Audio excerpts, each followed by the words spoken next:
আসসালামু আলাইকুম।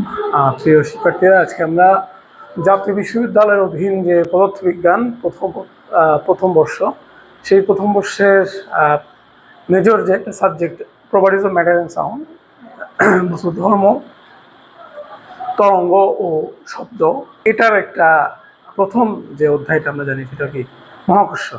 তার একটা গুরুত্বপূর্ণ প্রশ্ন হচ্ছে একটি নিরেট গোলকের ধরুন আশেপাশে কোনো বিন্দুতে মহাকর্ষীয় বিভব বের করব।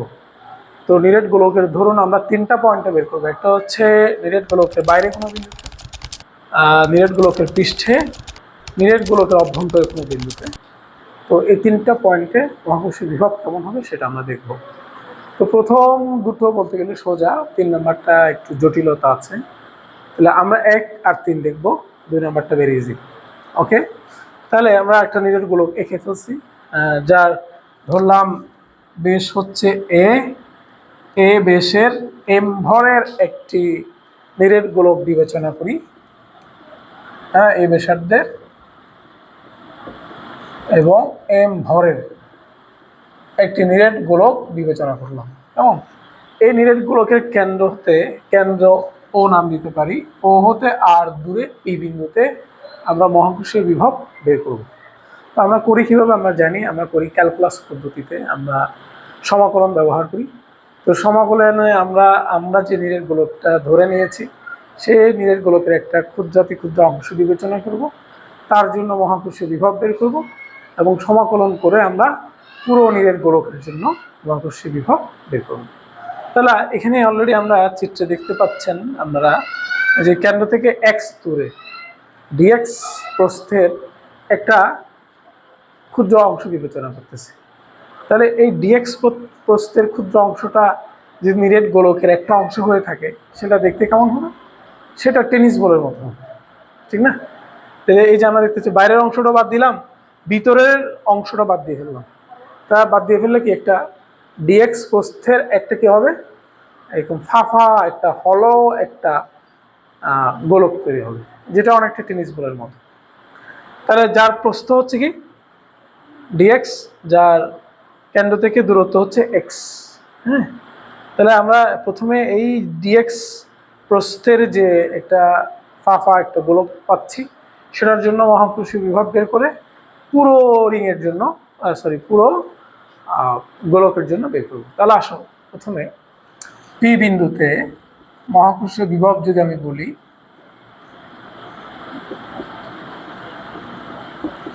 বিভব সূত্র কি? সূত্র হচ্ছে ধরলাম ক্ষুদ্রাতি ক্ষুদ্র ডিএক্স প্রস্থের এই যে একটা অংশ, সেটার জন্য মহাকর্ষীয় বিভব যেহেতু বের করব, ধরা যাক সেটা হচ্ছে ডিভি। তাহলে ডিভি হলে আমরা জানি ডিভি সমান মাইনাস বিন্দু ভরের জন্য যে মহাকর্ষীয় বিভবের সূত্র আমাদের জানা আছে, minus G by G M. M হচ্ছে কি এই ডিএক্স প্রস্থের যে একটা ফাঁপা গোলক, তার ভর ধরা যাক ডিএম বাই দূরত্ব। হ্যাঁ, তাহলে আমরা কি করতে চাচ্ছি, এই যে সেন্টার থেকে দূরত্ব ধরবো, ঠিক না, ইন্টু আর। হ্যাঁ, মাইনাস জিডিএম বাই ডিএম হচ্ছে কি ক্ষুদ্রাতি ক্ষুদ্র অংশের ভর। তাহলে আমরা এই ডিএম বের করতে পারলেই, এরপরে আমরা ইন্টিগ্রেশন করলেই আমরা মহাকর্ষীয় বিভব পেয়ে যাব। তাহলে আসো আমরা একটু ডিএমটা বের করে নিই। তাহলে ডিএম হচ্ছে কি এই ছোট যে ডিএক্স প্রস্থের যে একটা ফাঁপা গোলক তৈরি হচ্ছে সেটার ভর। তাহলে এক্ষেত্রে করার জন্য আমরা কি করব, প্রথমে পুরো অংশের ভর বের করে নিব। আমরা জানি 4/3 পাই আর কিউব মানে এ কিউব, অংশের ভর হচ্ছে কত? এম। তাহলে একক আয়তনের ভর কত? M by 4/3 pi r cube, মানে এ কিউব মানে ডিএক্স যে পুরুত্বটা আমরা দেখতে পাচ্ছি, কেমন? তাহলে ডিএক্স পুরুত্বের যে রিংটা, তার আয়তন কত? তার আয়তনটা আমরা কিভাবে বের করবো?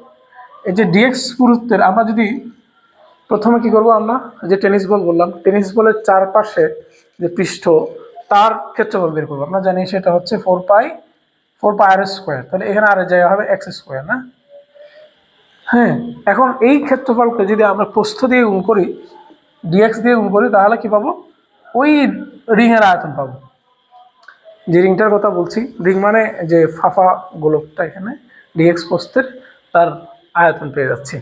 তাহলে আমি সেই অংশের আয়তন কত, 4π(x² dx এই অংশের ভর যদি লিখি m/4/3π(a³ ইন্টু কেন হবে 4π(x² dx)। হ্যাঁ, এটাকে আমরা চাইলে রো লিখতে পারি।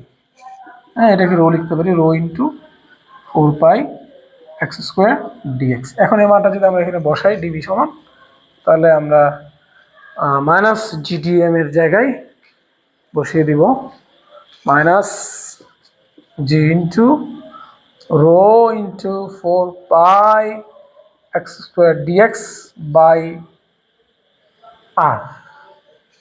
হ্যাঁ, আমাদের যে কাঙ্ক্ষিত ভ্যালুটা। এখন আমরা যদি এখানে ইন্টিগ্রেশন করি, ইন্টিগ্রেশনগুলো 0 টু v হবে, এটা আমাদের এটা লিমিট হবে। আমরা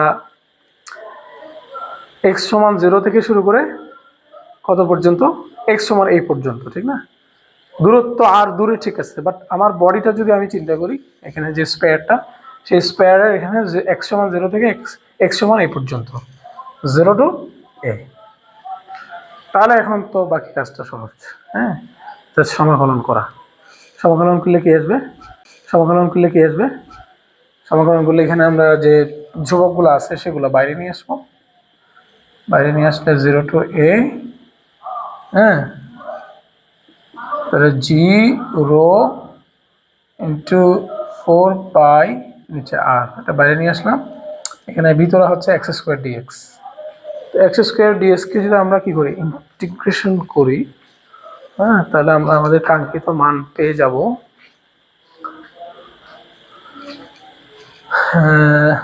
মাইনাস, মাইনাস তো থাকবেই, minus G rho 4π(x³/3 0 to a। তাহলে আমরা যদি মানটা বসিয়ে দিই এখানে,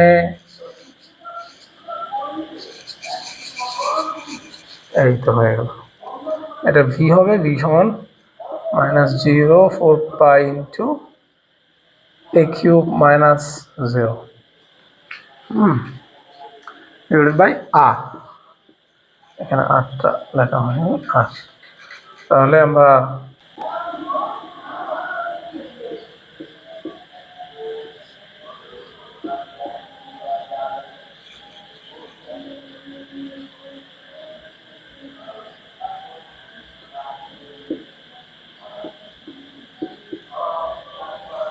এটাকে আমরা লিখতে পারি minus G into rho into 4/3π(a³ by r, মানে মাইনাস এটা হলো রো, এটা হলো আয়তন, minus g m by r. এই যে চলে আসছে আমাদের, হ্যাঁ, এই বেরোটা চলে আসছে। তাহলে আমরা এইভাবে আমরা ক্যালকুলেশনটা করে ফেলতে পারবো, কেমন? তাহলে মাইনাস 0 4π/r ইন্টু a³/3, এটাকে অ্যান্সার লেখা যায়। ওকে, এখন আমরা দেখবো পৃষ্ঠে কোনো বিন্দুতে, এটা পৃষ্ঠে কোনো বিন্দুতে তোমরা বুঝতে পারতেছো কি হবে, লিমিট জাস্ট কি হবে, পৃষ্ঠে কোনো বিন্দুতে বুঝতে বললে এখানে নিচে যে আমরা আর দিয়েছি, আর এর জায়গায় এ হবে, আর 0 টু a হবে লিমিট। হ্যাঁ, লিমিট ঠিকই থাকবে। তাহলে এখন আসি বাইরে কোনো বিন্দুতে জায়গায় আমরা কি বলবো, এখন আমরা দেখব কোনো বিন্দুতে,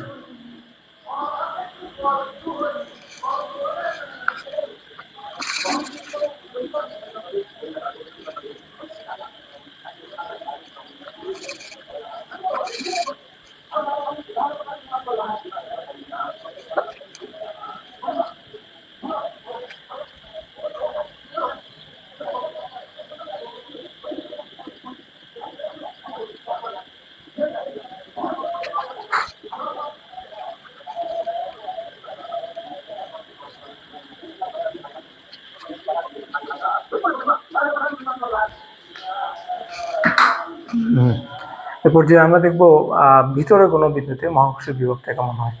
এই যে আমরা অলরেডি একটা চিত্র এঁকে ফেলেছি, দেখো এই যে এই ব্যাসার্ধের এম ভরের একটা যদি আমরা গোলক বিবেচনা করি, সেই গোলকের কেন্দ্র হতে আর দূরে পি বিন্দুতে এবং গোলকের অভ্যন্তরে, এখানে আমরা মহাকর্ষীয় বিভব বের করব। তাহলে মহাকর্ষীয় বিভব যদি বের করি পি বিন্দুতে, এবং পি বিন্দুটা অভ্যন্তরে হওয়ার কারণে এই পিটা পুরো গোলকটাকে দুটো অংশ ভাগ করে ফেলছে। একটা হচ্ছে কি আর ব্যাসার্ধের একটা গোলক ভিতরে, এরপরে বাইরে মানে আর ব্যাসার্ধের গোলকের বাইরে এই যে অংশটা, হ্যাঁ, এই এত পুরুত্বের আরেকটা কি ফাঁপা গোলক তৈরি হয়েছে, ভিতরে ফাঁপা, বাট এর পুরুত্ব কত? পুরুত্ব হচ্ছে এ মাইনাস আর। এ মাইনাস আর, এ ধরনের দুটো অংশ তৈরি হয়েছে। তাহলে আর ব্যাসার্ধের গোলকের জন্য, আর ব্যাসার্ধের গোলকের জন্য মহাকর্ষীয় বিভব হবে, মহাকর্ষীয় বিভব ধরলাম V1। আরেকটা হচ্ছে কি, মানে বাইরের যে খোলক, বাইরের খোলকের জন্য, খোলকের জন্য জন্য মহাকর্ষীয় বিভব হচ্ছে V2। এই V1 V2 বের করতে পারলে আমাদের কাজ শেষ। তাহলে প্রথমে আসি V1টা কি হবে, মানে ভিতরে আর ব্যাসার্ধের গোলকের জন্য তার পৃষ্ঠে মহাকর্ষীয় বিভব কত হবে। আমরা যদি লিখি এটাকে যদি আমরা ডিভি যে বিভব লিখছিলাম, V1টা যদি বের করতে চাই তাহলে V1 সমান হবে মাইনাস জি এম বাই, মানে এই গোলকের আয়তন ধরলাম ভি প্রাইম, সরি ভর, ভর জি এম প্রাইম বাই দূরত্ব কত আর, এই যে আর। তাহলে এম প্রাইমটা বের করি। এম প্রাইম কি, এই যে আমাদের যে গোলকটা আলোচ্য আর ব্যাসার্ধের ভিতরের যে গোলকটা আছে সেই গোলকের কি ভর। তাহলে আমরা জানি পুরো গোলকটা যদি বিবেচনা করি, একক আয়তনের ভর কি ছিল, রো সমান এম বাই 4/3 পাই কিউব। তাহলে মানে 3m/4 পাই এ কিউব, এটা হচ্ছে একক আয়তনের ভর। তাহলে এইখানে যে আয়তনটা আছে সে আয়তন কত, তাহলে আমি লিখবো এম প্রাইম সমান হচ্ছে এই যে 3m/4 পাই এ কিউব ইন্টু, হ্যাঁ, এই আয়তনটা হচ্ছে 4/3 পাই আর কিউব। ঠিক আছে, তো 4/3 পাই 4/3 পাই কাটা যাবে, কাটা গিয়ে এখানে যা থাকে তা হচ্ছে m r cube by a cube. এই যে এটা হলো এম প্রাইম মাইনাস জি ইন্টু এম প্রাইম, আমরা লিখে ফেলি m r cube by a cube by r. এই যে আমরা একটু ভ্যালু পেয়ে গেলাম।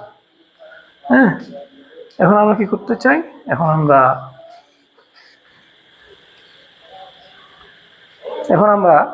আমাদের বাইরের যে খোলকটা আছে, হ্যাঁ, তো এটাকে আমি চাইলে V1 লিখতে পারি, V1 লিখে ফেললাম। তো বাইরের খোলকের জন্য মহাকর্ষীয় বিভব যদি বের করতে চাই, খুব ইন্টারেস্টিং, একটু যদি চিন্তা করি আমরা, বাইরের খোলকের এই যে অংশটা তার ভিতরে একটা ডিএক্স প্রস্থের আমরা একটা ফাঁপা গোলক বিবেচনা করব, মানে এই খোলকের ভিতরে আর একটা ফাঁপা গোলক, হ্যাঁ, যেটার কেন্দ্র থেকে দূরত্ব হচ্ছে এক্স এবং যার প্রস্থ হচ্ছে কি এক্স। তাহলে আমরা আগের মতো ওই যে ক্যালকুলাস যে পদ্ধতি সে পদ্ধতিতে আগাবো। হ্যাঁ, বাইরের খোলক, বাইরের মানে কি, বাইরের মানে ডিএক্স, ডিএক্স প্রস্থের এই যে একটা রিং মানে হলো স্পেয়ার, ডিএক্স প্রস্থের ফাঁপা অংশের জন্য মহাকর্ষীয় বিভব, এটাকে আমরা আপাতত B2 বলবো। তবে যেহেতু আমি ডিএক্স পুরোটা বিবেচনা না করে আমি ডিএক্স প্রস্থের একটা ফাঁপা রিং বিবেচনা করতেছি, সেজন্য আপাতত এই ডিএক্স প্রস্থের জন্য আমি এটাকে নাম দিলাম ডিভি। তা ডিভি সমান কি হবে, মাইনাস জি ইন্টু সেই অংশের ভর ডিভাইডেড বাই দূরত্ব। দূরত্ব কত, যেহেতু আমরা এই অংশের জন্য বের করতেছি, কেমন, হ্যাঁ, এই অংশের জন্য বের করলে আমরা দূরত্ব লিখবো কি, সেন্টার থেকে দূরত্বটা হচ্ছে এক্স, সেন্টার থেকে দূরত্ব হচ্ছে এক্স। এখন ডিএম প্রাইমটা বের করবো আমরা, কিভাবে বের করতে পারি ডিএম প্রাইম, আমরা যদি একটু চিন্তা করি, আগে যেভাবে আমরা বের করেছিলাম, যে আমরা জানি একক আয়তনের ভর হচ্ছে কি ডিএম, তাহলে একক আয়তনের ভর হচ্ছে রো।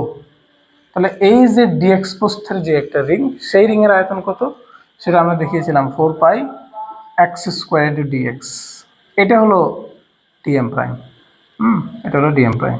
তাহলে আমি এখানে ডিএম প্রাইম যদি বসিয়ে দিই তাহলে minus G into rho into 4 pi x square dx divided by x হবে। হ্যাঁ, এখন ইন্টিগ্রেশন করবো আমরা। তাহলে উপরের অংশটা আমরা মুছে ফেলবো, শুধুমাত্র এটা একটু মনে রাখবো, এই যে ভ্যালুটা, কারণ টোটাল করার জন্য আমাদের এটা লাগবে। তাহলে ডিভি সমান মাইনাস জি ইন্টু রো ইন্টু একটা এক্স এক্স কাটা যাবে, 4 পাই থাকে এখানে, তাহলে এক্স ডিএক্স হয় খালি। এটাকে ইন্টিগ্রেশন করবো। ইন্টিগ্রেশনের সীমা থেকে, যেহেতু আমরা এই যে পি এর পরের থেকে এই যে এটার জন্য বের করতেছি, তাহলে পি এর পর মানে আর থেকে শুরু, আর থেকে এ পর্যন্ত লিমিট 8 থেকে আর মাইনাস জি রো 4 পাই ইন্টু আমরা জানি এটা করলে এক্স স্কোয়ার বাই 2 আসবে, x square by 2 R 2a মান বসাইলে এখানে আসবে মাইনাস 0 × 4 পাই ইন্টু 2 নিচে নিয়ে আসলাম a square minus r square. এই তো আমাদের এটাকে আমি b2 নাম দিচ্ছি, কেমন, এই যে b2। তাহলে মোট কত হবে? সুতরাং মোট বিভব b সমান b1 প্লাস b2 যদি ধরি, তাহলে আমাদের v1 অলরেডি জানা আছে, minus G into r M r cube by a cube. তো একটা আর একটা তো কাটা যায়, তাহলে আমি এখানে এখানে আর এটা না লিখে এরকম লিখলাম r square by a square a cube, আর প্লাস প্লাস মানে মাইনাস হয়ে যাবে ultimately, minus 0 4 pi by 2 into a square minus r square. হ্যাঁ, এই মানটাকে আমরা যদি একটু সিম্পলিফাই করি, তাহলে আমাদের একটা কাঙ্ক্ষিত ভ্যালু আমরা পেয়ে যাব।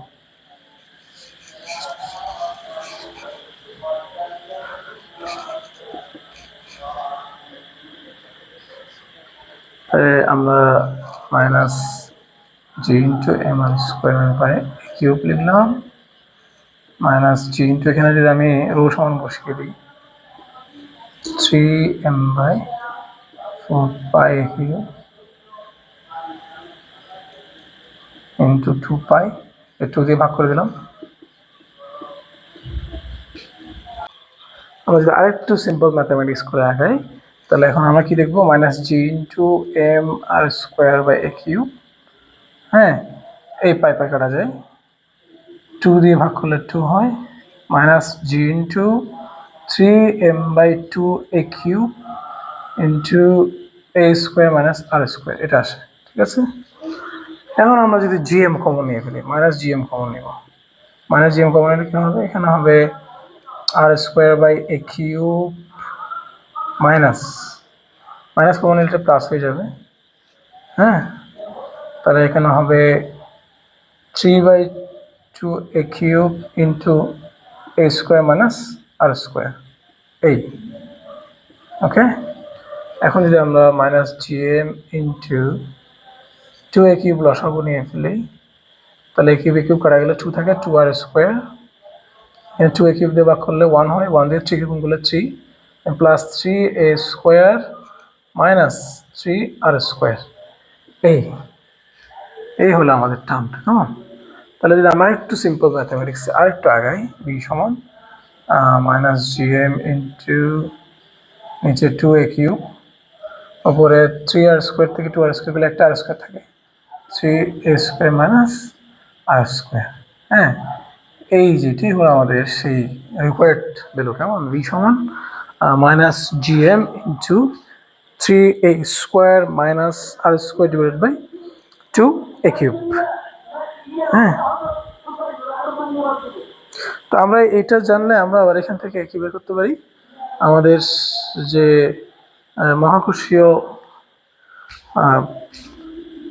মহাকর্ষীয় প্রাবল্য সেটাও বের করা যায়। এই সমান কি, মাইনাস ডিভি বাই ডিআর। তাহলে আমরা যদি একবার বসিয়ে দিই এটা, ডিডিআর অফ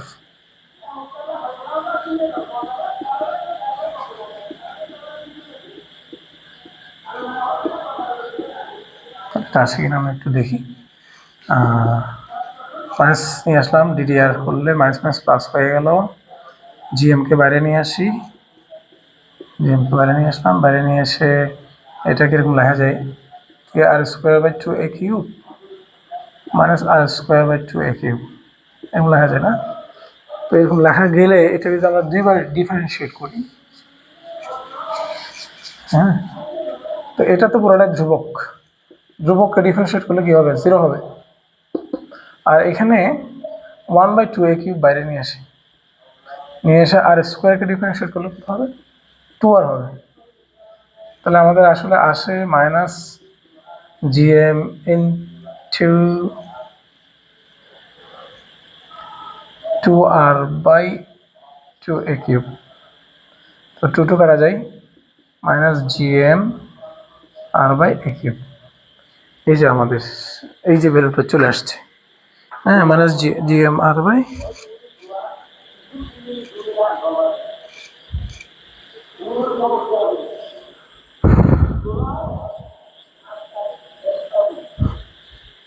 এখানে আমাদের একটা মাইনাস আসছে, মাইনাসটা আমরা চাইলে এখানে মাইনাস না দিয়ে অঙ্কটা করতে ফেলতে পারি, কেমন?